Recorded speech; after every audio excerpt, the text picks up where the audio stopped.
एक भी महिला पुलिस नहीं 4 है इनके घंटे साथ। से हमको डिस्टर्ब कर रहे हैं और एक भी महिला कांस्टेबल यहाँ पे कोई नहीं महिला है। पुलिस नहीं है और 2 घंटे से पूरे बिल्डिंग को 4 चेक कर रहे घंटे हैं। वहाँ पे जा रहे हैं, वो जा रहे हैं, वो ऐसा नहीं है। अधिकारी जा और रहे ये हैं। 4 घंटे से मुझे डिस्टर्ब किया जा रहा है और वीडियो बनाया जा शुरू रहा से है। नॉमिनेशन कैंसिल कराना है, नॉमिनेशन देना है। नॉमिनेशन रद्द कराने के पीछे ये लोग पड़े हैं महिला सर। पुलिस का है।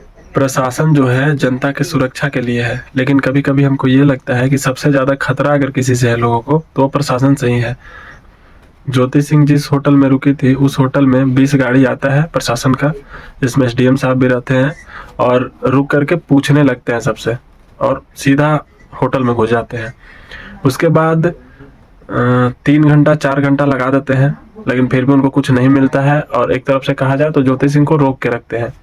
पूछने के बाद बताते हैं कि हम तो पूछताछ करने के लिए आए थे सिर्फ, कि मतलब क्राइम व्राइम तो न हो रहा है।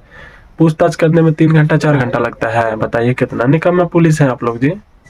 आदमी 10 मिनट में पता लगा लेता है।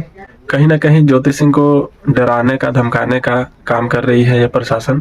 प्रशासन से लोग बहुत सुरक्षा फील करें, ऐसा व्यवहार रखिए। ज्योति सिंह के नॉमिनेशन के टाइम पे भी ऐसे ही टॉर्चर किया गया था और अभी जब चुनाव होने वाला है, 11 को चुनाव होने वाला है और 10 तारीख को ज्योति सिंह को घेर लिया गया है।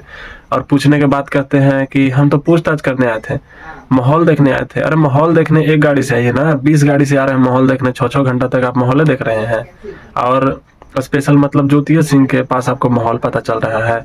कहीं ना कहीं इनको परेशान करने का, डराने का, धमकाने का कि कैसे भी करके अपना नाम पीछे ले लें, ये काम किया जा रहा है।